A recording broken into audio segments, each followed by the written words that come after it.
মুহাম্মদ সাল্লাল্লাহু আলাইহি ওয়াসাল্লামের প্রথম নিকাহ কার লগত হয়েছিল? হযরত খাদিজা রাদিয়াল্লাহু তাআলা আনহা। প্রশ্ন নম্বর 22 হযরত মুহাম্মদ সাল্লাল্লাহু আলাইহি ওয়াসাল্লামের সিনাসা কয়বার করা হয়েছিল? 4 ভাগ করা হয়েছে। মুহাম্মদ সাল্লাল্লাহু আলাইহি ওয়াসাল্লাম জন্ম হুয়া বারের নাম কি?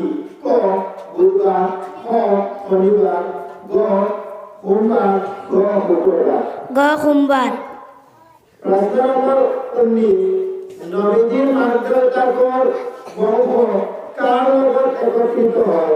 ক আসনা, খ হাসিম, গ কিলাব, ঘ বাড়ি। খ হাসিম। নবী সাল্লাল্লাহু আলাইহি ওয়াসাল্লামের নিকাহ হযরত খাদিজা রাদিয়াল্লাহু তাআলা আনহা কিমান দিন জীবিত আছেন? ক 22 বছর, খ প্রায় 25 বছর, গ 28 বছর, গ 30 বছর। 22 বছর। নম্বর 48 হযরত মুহাম্মদ সাল্লাল্লাহু আলাইহি ওয়াসাল্লামের উপর কোনখন আসমানি কিতাব নাযিল হয়েছিল? ক তাওরীত, খ জবুর, গ কুরআন শরীফ, গ ইনজিল। গ কুরআন শরীফ। প্রশ্ন নম্বর 51 হুজুর সাল্লাল্লাহু আলাইহি ওয়াসাল্লামের মসজিদের মুয়াজ্জিনের নাম কি?